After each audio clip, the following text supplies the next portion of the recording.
Times are definitely getting tougher, and probably for many people there's less money available to spend out in the garden. But never fear, because I've got lots of dollar-stretching ideas which I've gathered over the years, and I can't wait to share them with you. Idea number 1, free plants.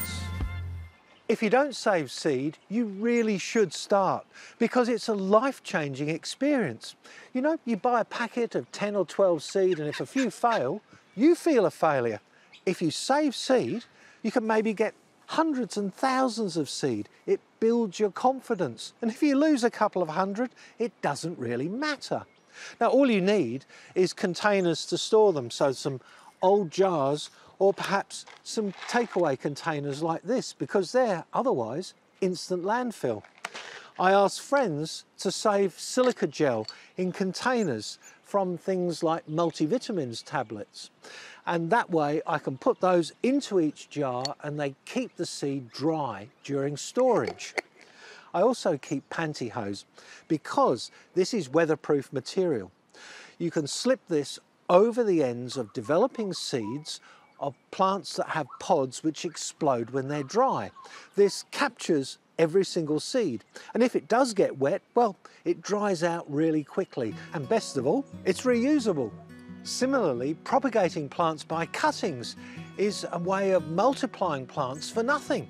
Now, what I've got into the habit of doing is to time when I prune things to shape, say like this little plant here, a little coleria. When I prune it, it's also a good time to take cuttings. So caring for the plants and multiplying them becomes one thing. And I'm using recycled pots and recycled potting mix. So this is as cheap as it can be. Idea number 2, free fuel. The key to a productive garden is replenishing the nutrients as you harvest, and animal manures are a great way to feed the soil. But you can also think outside the bag. For example, if a circus comes to town, they could be only too delighted for you to take the manure off their hands, and that's what happened. I managed to get my hands on some camel manure, and this buffalo manure, well, it's the best manure for improving the soil. I even saved my guinea pig manure for the garden. The key thing when you're using animal manures is to compost them first. And that way, if there are any residual chemicals in them, it will break down before it hits the soil. And while we're talking about unconventional sources of nutrition, cane toads.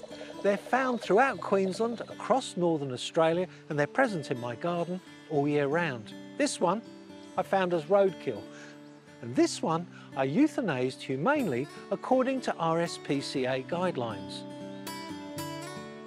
They're bad news for gardeners, poisoning and killing anything that consumes them, eating small reptiles, insects and other amphibians, as well as displacing and outcompeting native species for food and resources. I simply bury them under my fruit trees.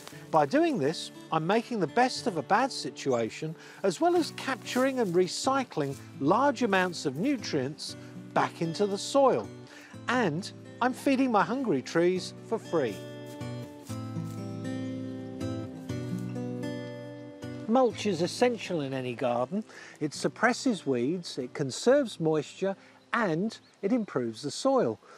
I've got several types here. This is wood chip, and in that bed I've got 2 grades of chopped sugarcane. Now, buying mulch can be expensive. It can add up, so it's a good idea to look for alternatives.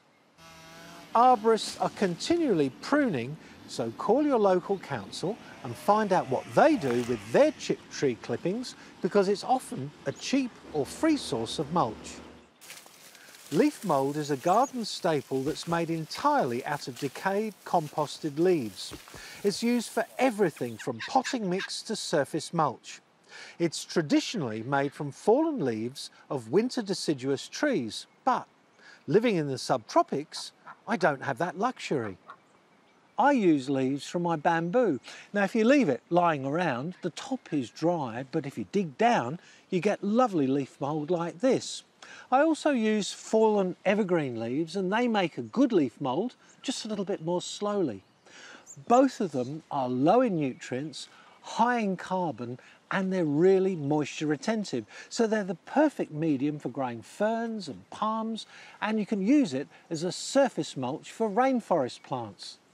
Another wallet killer can be buying individual bags of potting mix. If you've got the budget and the space, buying potting mix by the trailer load will save you money over time. However, you can make your own like me.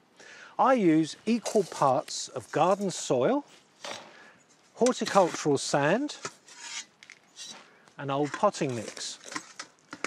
Now when you mix these up, you've got the perfect growing medium for a very wide range of plants, and nowhere near the cost.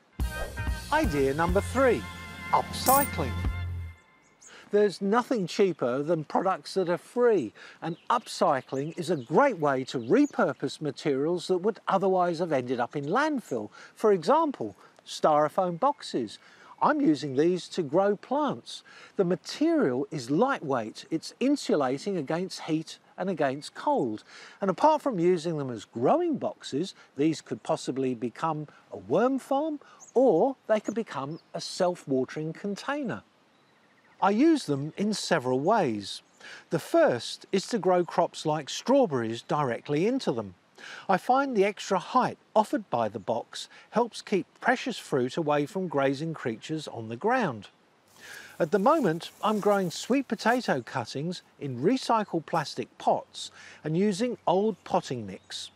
Sweet potato is so dependable, it's not that fussy about what it's growing in. I'm protecting them from the sun with old net curtains rescued from op shops. I'm also growing spring onions in another couple of boxes because it keeps them nice and portable. Idea number 4, trading. There are plants, like this lime tree, that'll give you more fruit than you'll ever need, so you can share your surplus with friends and family. Citrus are classic overcroppers.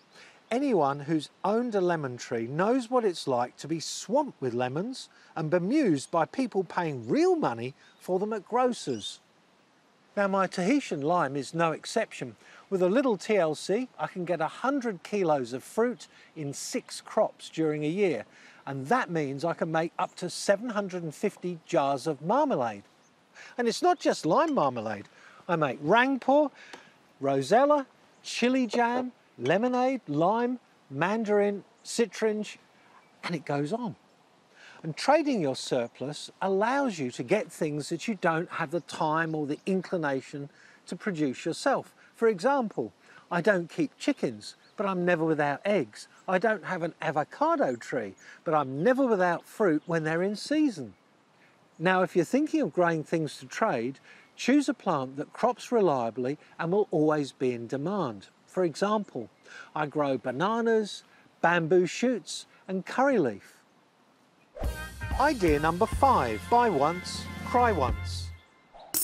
By that I mean, pay more for quality equipment, but buy it only once. You see, cheap equipment is often not meant to be serviced or repaired at all. Examples of good equipment I've got here. This wheelbarrow is a winner because it's got a plastic tray. It doesn't rust. This watering can, well, I bought this when I emigrated and it's still going strong. This mattock was my grandfather's and it's still doing well. This spade has actually outlived its handle, but there are places like repair cafes where you can get new handles fixed to them, so it lives on. And this is my granddad's hand-propelled lawnmower. I grew up using this. I don't know what I could do without it. Now, all of these tips I've given you are to help you keep doing more of what you love with what you have.